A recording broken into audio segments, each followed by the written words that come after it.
भगवान गजब मेरी इच्छा मैं कई बार कह चुका हूँ, पर आज तो मुझे लिटरली पता था, वैसा लग रहा था मैं अपनी वाइफ को साथ लेकर आता, उसे भी पता चले बाहर मेरी कितनी इज्जत है। जितना शानदार एजुकेशन। अच्छा, आपने मराठी में एक वर्ड यूज किया था, जीवट। मराठी में महिलाएं कैसी होती हैं? भाई मैं किस्मत में भरोसा करता हूँ, पर किस्मत के भरोसे नहीं रहता। भरोसे अपने हूँ, अपने काम पर चल रहा हूँ। तो सबसे पहले तो को कहाँ लगाइए? सही जगह लगाइए। अगर 10 गुना हो गए तो, अगर हम कामयाब हो गए तो, अगर ऐसा हो, देखो मैं कोई किताबी बात नहीं करता, डर लगता है इंसान को। मैं हमेशा कहता हूं सर कि अंडा गिर गया तो क्या हो जाएगा? फूट जाएगा। और अंडे को इस बात से डर लगता है यार मैं फूट गया तो एक काम करते हैं, चलिए मैं आप सबके हाथ में एक साबुत अंडा देता हूं, उस साबुत अंडे को फूटने नहीं देंगे। प्रणाम करता हूं और अपनी बात शुरू करता हूं। कैसे आप लोग? भाई वाह, 7-8 लोगों की आवाज आ गई, उनके बड़े एहसान मुझ पे। अच्छा, पता मैंने क्यों पूछा कि आप कैसे हैं? देखो एक बात समझिए कि आसमान में उड़ने वाले हो या पिंजरे में बंद परिंदा हो, आप मेरे सामने कुर्सियों पे धरे हैं, ये तो मुझे दिख रहा है। मैं आवाज से ये चेक करना चाहता हूं कि सिर्फ सांसें चल रही है, सचमुच में जिंदा हो। तो मुद्दा है कि मैं जिंदा है या नहीं है। तो मैंने जरा एक बार इंफॉर्मेशन अखबार में खबर आ गई कि भैया हो रहा, मतलब अब जल्दी हो, अब इंफॉर्मेशन तो आ गई। और सी वानी साहब होता है कंस्ट्रक्शन काम ही चल निकला। कंस्ट्रक्शन के टाइम पे इन्वेस्ट करने वाला इन्वेस्टर नहीं होता, बायर होता है। इन्वेस्टर करता है एग्जीक्यूशन के टाइम पे, इंफॉर्मेशन के टाइम पे, जब तो आगे बढ़ेगा। और यहाँ मैं इन्वेस्टर की बात नहीं कर रहा, काम करने वाला किसी भी इंडस्ट्री को। अभी सुमित सर ने एक बड़ी बात कही थी, भविष्य कामयाब वो होगा जो भविष्य के काम को वर्तमान में करेगा। लॉ ऑफ ग्रेविटी ये कहती है कि कोई भी चीज यहां से उठी तो कहां तक जाएगी? टॉप पर। और उसके बाद क्या होगा? आपको मालूम है 90% दुनिया में कामयाब क्यों नहीं है? वो तब किसी भी काम को ज्वाइन करते हैं जब सब कर लेते हैं। और यार मेरे मामा जी का लड़का भी कर रहा, सर मेरे बुआ जी का भी कर रहा, मेरे फूफा जी का भी कर रहा, मैं कहता हूँ मत कर लेना बिल्कुल भी। तो दुनिया ही तो सबसे पहला पॉइंट है मेरा कि अपना तो सही जगह लगाइए। मेरा दूसरा पॉइंट माइंडसेट। सारा खेल किसका है? माइंडसेट का। सारा खेल इस धरती पर किसका है? और 2-3 चीजें आपको ऐसी बताता हूं जो बड़ी चाल। आपको मालूम है हम 90% मिडिल क्लास वाले लोग हैं। हम में से 90% कौन से अपर क्लास है, मिडिल क्लास है?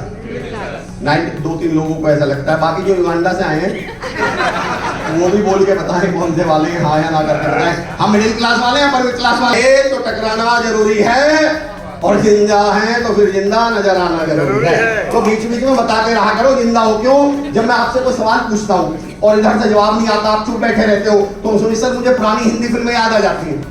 पुरानी हिंदी फिल्मों में देखा चला में दादा दादी कुर्सी पे बैठे रहते हैं, कोई जवाब नहीं देते, उनकी आंखें खुली रहती हैं और वो बैठे बैठे निकल लेते हैं। तो मैं डर जाता हूँ, भाई साहब निकल तो नहीं, तो मुझे बता दिया करो कि निकले नहीं है, अभी जिंदे हैं, अभी बैठे हुए। एक बार भी ट्राई करता हूँ। अरे वाह, कमाल के लोग हैं आप। हालांकि मैं जानता हूँ आप डूब के सुन रहे हैं, लेकिन भाई आकाश सर मेरे पॉइंट को सुनिएगा। थॉट, इस एक लाइन को समझना। ये लाइन यहाँ समझ में नहीं आएगी, पर मेरे कहने से it's my humble request, this is not the part of. फूट जाएगा और अंडे को इस बात का डर लगता है यार फूट गया तो एक काम करते हैं, चलिए मैं आप सबके हाथ में एक साबुत अंडा देता हूँ, उस साबुत अंडे को फूटने नहीं देते, और मैं आप सबके हाथ में एक साबुत अंडा दे रहा हूँ। उस साबुत अंडे का कोई यूज बताइए, क्या करने वाले हैं आप लोग? क्या काम आएगा साबुत अंडा बताइए? मित्तल से आएंगे? हाँ जी। आमलेट के लिए तो फोड़ना पड़ेगा। बॉइल भी क्या करके खाओगे? फोड़ के खाओगे। भुजिया कैसे बनाओगे? फोड़ना पड़ेगा। सब्जी बनाओगे तो क्या करना पड़ेगा?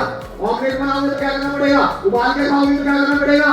दरअसल उस बेवकूफ अंडे को ये नहीं पता कि वो काम का हिसाब है जब फूट जाए। वो सारी जिंदगी इस बात में गुजार देता है फूटने से बचने के लिए। मैं इसलिए लोगों से कहता हूँ, उठो, कोशिश करो, गिर पड़ो, चौथ खाओ, लॉस खेल लो, फूट जाओ और वैल्यूएबल बन जाओ, किसी काम के बन जाओ। और नहीं तो बचे रहो, फिर आपके घर वाले आपका इंट्रोडक्शन करवाएंगे। बचे रहो, मत फूटो, फिर घर वाले इंट्रोडक्शन करवाएंगे। ये हमारा बड़ा बेटा, ये छोटी बेटी और ये अंडा। भगवान ने अच्छे खासे इंसान पैदा किए थे। हम कामयाब लोगों से चिढ़ना तो शुरू कर देंगे, जलना तो शुरू कर देंगे। ये नहीं देखेंगे बंदे ने रिस्क क्या लिया था, ये नहीं देखेंगे, देखेंगे बंदे में डिसीजन क्या लिए थे जब दुनिया ये कह रही थी ना हो पाएगा नहीं। मैं एक अर्ली मूवर है, मैं इस टॉपिक पर जाना नहीं चाहता, वो ट्रेनिंग का पार्ट है। कामयाब वो होंगे जो अर्ली मूवर हुए। कोई भी प्रोजेक्ट दुनिया की कोई भी चीज 3 प्रोसेस से गुजरती है, 3 फेज से गुजरती है। ए मतलब एजम्पशन, आई मतलब इंफॉर्मेशन और सी मतलब कंस्ट्रक्शन या कंफर्मेशन। एजम्पशन मतलब ऐसा वहां होने वाला है, पता किसी को कुछ नहीं। दूसरा इंफॉर्मेशन, अखबार में खबर आ गई कि भैया हो रहा, मतलब अब जल्दी हो, अब इंफॉर्मेशन तो आ गई। और सी वाली साथ होता है कंस्ट्रक्शन, काम भी चलने का। कंस्ट्रक्शन के टाइम पे इन्वेस्ट करने वाला इन्वेस्टर नहीं होता, बायर होता है। इन्वेस्टर करता है एजम्पशन के टाइम पे, इंफॉर्मेशन के टाइम पे, जब तो आगे बढ़ेगा। और यहाँ इन्वेस्टर की बात नहीं कर रहा, काम करने वाला। किसी भी इंडस्ट्री को अभी सुमित ने एक बड़ी बात कही थी, भविष्य कामयाब वो होगा जो भविष्य के काम को वर्तमान में करेगा। लॉ ऑफ ग्रेविटी ये कहती है कि कोई भी चीज यहां से उठी तो कहां तक जाएगी, टॉप पर। उसके बाद क्या होगा आपको मालूम है? 90% दुनिया में कामयाब क्यों नहीं? वो तब किसी काम को ज्वाइन करते हैं, सब कर लेते हैं। और यार मेरे बाबू जी को लड़का भी